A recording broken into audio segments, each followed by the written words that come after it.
Assalamualaikum warahmatullahi wabarakatuh. Selamat pagi semuanya.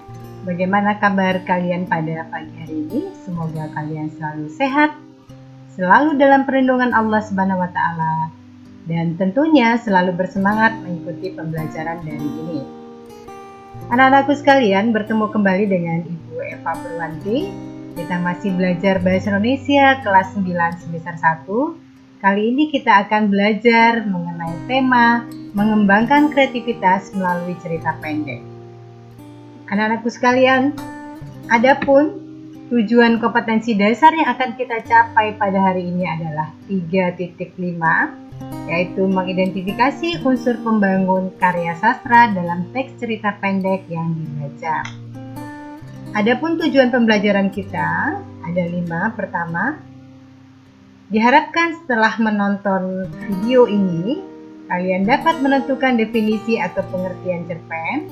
Kemudian yang kedua, dapat menentukan perbedaan jenis cerpen. Ketiga, dapat menentukan ciri-ciri cerpen.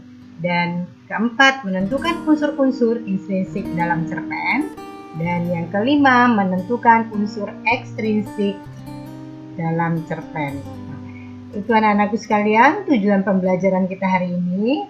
Nah, sebelum memulai pembelajaran tadi, jangan lupa kalian berdoa agar pandemi ini cepat berlalu dan kita bisa bertatap muka kembali. Baik anak-anakku sekalian, pertama yaitu cerpen, pengertian cerpen. Cerpen ini merupakan karya sastra fiksi. Nah, sesuai namanya, cerpen ini kependekan dari cerita pendek. Nah, akan tetapi ukuran panjang pendek cerita memang tidak ada aturan yang pasti. Tidak ada kesepakatan di antara pengarang dan para ahli tentang ukuran panjang pendek cerita. Nah, cerpen itu salah satunya adalah merupakan cerita yang habis dibaca sekali duduk. Itu ya anak-anakku. Kemudian perbedaan cerpen. Apa perbedaan cerpen? Perbedaan cerpen berdasarkan panjang cerita dan berdasarkan tema cerita. Kalau berdasarkan panjang cerita,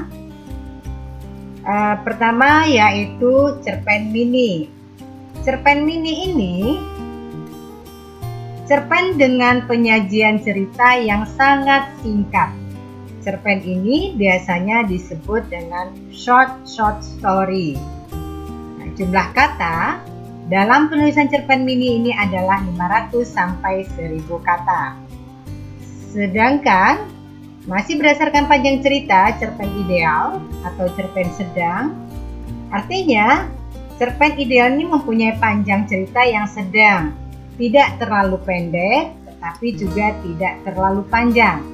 Cerpen ini biasanya disebut dengan middle short story. Jumlah kata dalam penulisan cerpen ideal ini antara 3000 sampai 4000 kata. Dan yang ketiga, cerpen panjang yang mempunyai panjang cerita yang cukup panjang. Nah, cerpen ini biasanya disebut dengan long short story. Jumlah kata yang digunakan dalam penulisan cerpen jenis ini antara 4000 sampai 10000 kata. Kemudian cerpen berdasarkan tema dan isi cerita. Berdasarkan tema yaitu pertama cerpen anak. Nah, cerpen anak merupakan cerita pendek yang dibuat untuk menjadi bacaan anak, terutama anak usia sekolah dasar. Nah, cerpen anak muncul pada majalah dan tabloid anak. Misalnya pada saat ini yang beredar adalah majalah Bobo dan Fantasi. Nah, cerpen anak juga terdapat pada halaman khusus anak, sejumlah surat kabar dan majalah umum. Nah, kalimat yang digunakannya pun sangat sederhana. Kata-katanya mudah dipahami. Kemudian cerpen remaja. Cerpen remaja ini cerpen remaja menyasar pada pembaca kalangan remaja. Isi cerpen ini biasanya mengangkat tema kehidupan remaja, persahabatan, hubungan dengan orang tua atau masalah pergaulan menjadi tema yang sering diangkat dalam jenis cerpen ini. Nah, dalam biasanya cerpen remaja ini lebih panjang dibandingkan cerpen anak. Kalimat dalam cerpen remaja pun lebih panjang daripada bahasa dalam cerpen anak. Cerpen remaja umumnya berkisah tentang kehidupan remaja. Nah, kisah kehidupan yang diceritakannya pun misalnya konflik dengan orang tua, cinta terhadap teman seusia, persahabatan, tadi sudah disebutkan, misalnya tentang hubungan dengan orang tua tadi, kehidupan remaja dan sebagainya. Kemudian yang ketiga yaitu cerpen keluarga. Nah, cerpen keluarga umumnya muncul pada majalah atau tabloid keluarga. Nah, majalah atau tabloid keluarga ini biasanya disebut majalah atau tabloid. Cerpen keluarga sering mengisahkan persoalan rumah tangga.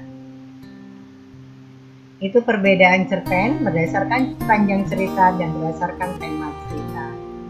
Bagaimana ciri-ciri cerpen? Ciri-ciri cerpen yang pertama yaitu panjang karangan lebih kurang 10 halaman. Ciri yang kedua habis dibaca sekali dulu, jadi tidak memakan waktu berjam-jam. Hanya ada satu peristiwa yang menguasai jalan cerita. Ada konflik tetapi tidak menimbulkan perubahan nasib pelaku. Berikutnya hanya menimbulkan satu alur dan perwatakan tokoh dilukiskan secara singkat. Itu ciri-ciri dari cerpen.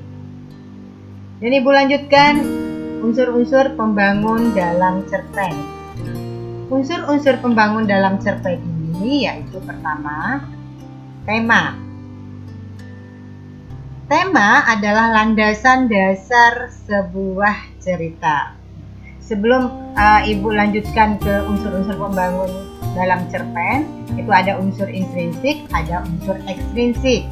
Nah, unsur intrinsik dikembangkan, unsur intrinsik saling berkaitan membangun cerita fiksi.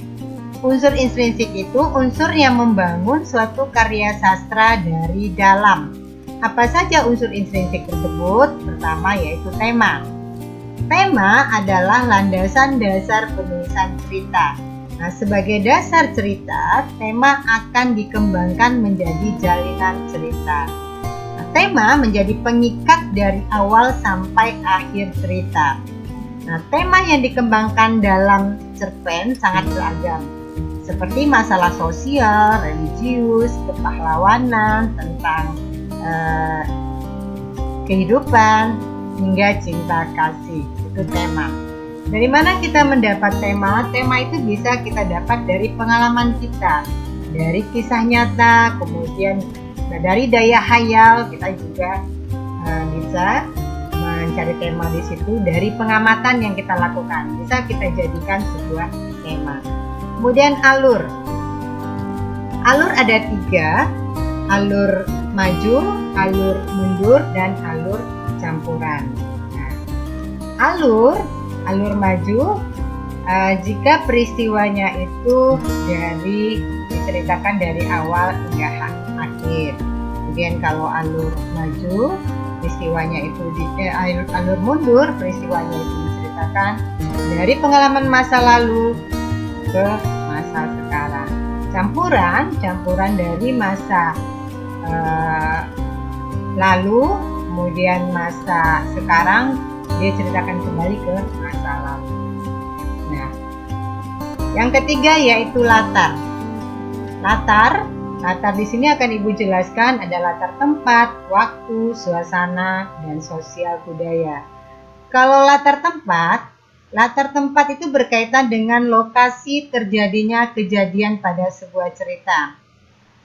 Latar tempat dalam sebuah cerita bisa nyata, bisa juga berdasarkan imajinasi pengarang. Nah, itu latar tempat. Kemudian latar waktu. Latar waktu adalah latar yang berkaitan dengan waktu kejadian peristiwa yang terjadi pada sebuah cerpen. Latar waktu yang dipakai dalam sebuah cerpen dapat berupa waktu lampau, waktu sekarang, ataupun masa depan. Nah, penggunaan latar waktu yang imajinasi yang cukup baik membebaskan si pengarang dalam mengembangkan isi cerita. Kemudian latar suasana. Latar suasana ini menggambarkan suatu kejadian pada cerpen. Latar suasana dapat diketahui dengan menganalisis konteks cerita, seperti tindakan tokoh, dialog tokoh, dan konflik yang dialami tokoh. Latar suasana yang dikemas dengan baik akan menghanyutkan pembaca untuk ikut dan hanyut dalam perjalanan tokoh. Kemudian yang keempat, latar sosial budaya. Latar sosial budaya berhubungan erat dengan kehidupan sosial masyarakat, adat istiadat, tradisi, keyakinan, dan cara berpikir suatu masyarakat dimasukkan sebagai pembangun cerpen. Latar sosial budaya juga dapat berkaitan erat dengan peristiwa sejarah masa lampau. Kemudian, penokohan. Penokohan adalah pelukisan gambaran jelas tentang seseorang dalam sebuah cerita. Dalam sebuah cerpen, tokoh yang ditampilkan berupa ada tokoh rekaan. Nah, tokoh tersebut diceritakan dalam satu situasi. Berdasarkan perwatakannya, tokoh dalam cerita fiksi itu kita bagi menjadi dua, yaitu tokoh protagonis dan tokoh antagonis. Kalau tokoh protagonis itu adalah tokoh yang mempunyai wataknya baik, biasanya anak muda. Tokoh utamanya ini. Kemudian yang kedua, tokoh antagonis adalah tokoh yang mempunyai watak jahat. Biasanya tokoh antagonis ini adalah tokoh yang mempunyai pandangan atau pemikiran yang berbeda dengan tokoh utama. Nah, setiap tokoh dalam cerita fiksi mempunyai watak yang berbeda-beda. Watak tersebut ditampilkan penulis baik itu secara langsung maupun tersirat. Anak-anakku sekalian, ada dua teknik pengungkapan watak dalam cerita fiksi, yaitu analitik dan dramatik. Nah, kalau teknik analitik ini merupakan pengenalan watak tokoh secara langsung. Pelukisan tokoh dilakukan dengan memberikan deskripsi, uraian, atau penjelasan mengenai watak tokoh itu secara langsung. Nah, deskripsi tokoh yang biasa ditampilkan penulis antara lain sikap, sifat, watak, tingkah laku, atau ciri fisiknya yang diungkapkan secara langsung. Yang kedua adalah teknik dramatik. Nah, teknik dramatik ini merupakan pengenalan tokoh yang mirip dengan pengenalan tokoh pada pentas drama. Nah, pengenalan tokoh dilakukan secara tidak langsung. Pengarang tidak mendeskripsikan secara eksplisit sifat ataupun watak tokoh, baik sifat maupun watak tokoh ditunjukkan melalui berbagai macam aktivitas yang dilakukan tokoh, baik verbal maupun tingkah laku. Jadi pembaca perlu menganalisis terlebih dahulu untuk memahami sifat dan watak tokoh. Misalnya, tokoh itu digambarkan ketika ia membanting pintu dengan keras. Nah, penokohan ini wataknya mungkin si tokoh dalam keadaan marah. Tuh, digambarkan secara itu. Misalnya tokoh hanya dilihat menangis. Nah, berarti watak tokohnya itu dalam keadaan sedih. Itu ya anakku, tokoh dan penokohan. Kemudian sudut pandang. Sudut pandang ini adalah cara atau pandangan yang digunakan pengarang sebagai sarana untuk menyajikan tokoh, tindakan, latar, dan berbagai peristiwa yang membentuk cerita. Sudut pandang berkaitan dengan penempatan penulis dalam cerita yang dibuatnya. Penulis juga dapat menceritakan orang ketiga yang menjadi pemeran utama dalam sebuah cerita. Nah, di sini akan Ibu paparkan tentang sudut pandang orang pertama. Sudut pandang orang pertama dalam pemisahan cerita, sudut pandang orang pertama ini naratornya adalah seseorang yang ikut terlibat dalam cerita. Nah, tokohnya adalah si aku. tokoh yang berkisah dan mengisahkan kesadaran dirinya sendiri. Kemudian sudut pandang orang ketiga. Sudut pandang orang ketiga adalah pengisahan cerita. Pada umumnya naratornya adalah seseorang yang berada di luar cerita, yang menampilkan tokoh-tokoh cerita dengan menyebut nama diri atau kata ganti orang ketiga. Nah, kata ganti orang ketiga itu misalnya ia, dia, dan mereka. Nama diri itu biasanya Norman, Sundari, Siti, Ira, dan sebagainya. Dan sudut pandang campuran. Dalam pengisahan cerita pengarang menggabungkan penggunaan sudut pandang orang pertama dan sudut pandang orang ketiga. Nah, sudut pandang campuran ini jarang dipakai dan membutuhkan kreativitas penulis yang tinggi. Ini unsur intrinsik yang kita pelajari pada hari ini. Kemudian akan Ibu bahas kembali unsur pembangun dalam cerpen, yaitu unsur ekstrinsik. Nah, unsur ekstrinsik ini ada 3 ya anak-anakku. Pertama adalah bahasa, kemudian latar belakang pengarang, dan nilai-nilai dalam cerpen. Bahasa. Bahasa yang digunakan dalam sebuah karya sastra itu dipengaruhi oleh bahasa pengarang, seperti dialek, kebiasaan berbahasa, dan pengaruh bahasa asing. Tuh, itu kalau unsur ekstrinsik. Kemudian unsur ekstrinsik berikutnya yaitu latar belakang pengarang. Latar belakang pengarang berkaitan erat dengan cerita yang dihasilkan. Ide cerita atau tema muncul dari pengamatan dan perjalanan hidup pengarang. Nah, latar belakang pengarang dapat dipahami melalui sejarah hidup pengarang. Anak-anakku sekalian, selain itu latar belakang pengarang juga berkaitan dengan karya-karya yang dihasilkannya. Tentang misalnya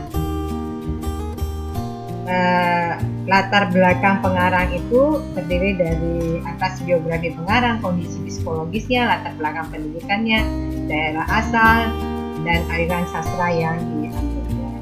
Kemudian yang ketiga yaitu nilai-nilai dalam cerpen.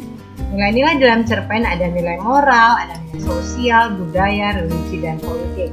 Kalau nilai moral merupakan ajaran baik buruk yang diterima untuk mengenai perbuatan yang diterima secara umum ya, mengenai perbuatan, sikap, kewajiban, dan sebagainya. Nah, anak-anakku, nilai moral ini berkaitan dengan akhlak, budi pekerti, dan tindakan asusila. Kemudian yang kedua yaitu nilai sosial. Nilai sosial ini adalah nilai-nilai yang berkaitan dengan tata pergaulan individu di dalam masyarakat. Nilai sosial dalam cerpen dapat diketahui dengan membaca tindakan atau dialog tokoh. Yang ketiga yaitu nilai budaya. Nilai budaya ini adalah nilai yang berhubungan dengan konsep masalah dasar yang sangat penting dan bernilai dalam kehidupan manusia, misalnya adat istiadat, kesenian, kepercayaan, dan upacara adat. Yang ketiga yaitu nilai religi atau religius. Nilai religius ini berkaitan erat dengan Tuhan. Nilai religius dapat ditunjukkan melalui tindakan ataupun dialog tokoh. Dan terakhir nilai politik. Nilai politik ini adalah nilai yang berhubungan dengan pemerintahan dalam suatu daerah. Nilai politik berhubungan erat dengan latar pada cerpen. Nilai politik biasanya ditampilkan sebagai pendukung latar waktu dan latar tempat cerpen. Ini anak-anakku sekalian, unsur-unsur pembangun cerpen yang terdiri dari unsur intrinsik dan unsur ekstrinsik. Nah, sekarang kita coba berlatih ya. Di sini kita akan coba berlatih menentukan tema. Ini adalah contoh penggalan teks dan kita akan coba menentukan temanya. Pada hari lebaran yang kedua, Mintuk pamit dan pangestu dari seluruh keluarga di desanya. Tidak ada gunanya menjadi buruh tani, menggarap sawah orang lain di desanya. Orang harus berani mengambil keputusan untuk menentukan jalan hidupnya. Dan aku sudah memutuskan untuk pergi ke Jakarta. Meninggalkan sawit, desa sunyi yang sudah tidak memberikan harapan apa-apa lagi kepadanya. Meninggalkan ibunya yang tua dan saudara-saudaranya yang lebih suka mengembala itik di pinggir sungai. Meskipun bukan miliknya sendiri, aku akan pulang kelak dengan kacamata hitam, jaket, celana, sepatu, dan arloji yang dipakainya Tio. Aku harus membuktikan kalau aku mampu, aku akan cari duit di Jakarta. Aku mau bekerja jadi apa? Kata Tio. Bisa jadi apa saja. Kalau begitu Jakarta memang surga. Bayangkan jadi apa saja. Apa tema dari cerita ini? Nah, tema dari cerita ini adalah pemikiran masyarakat desa tentang Jakarta yang dianggap surga. Nah, yang menganggap di Jakarta itu dapat memberikan kenikmatan, dapat mampu membelikan jaket, celana, sepatu, dan arloji. Oleh karena itu banyak orang, terutama orang desa, ingin mengadu nasibnya di Jakarta. Ini tema secara keseluruhan di sini temanya. Anak-anak sekalian, kita coba berlatih kembali tentang latar dan tema. Nah, tema ini adalah tema perjuangan.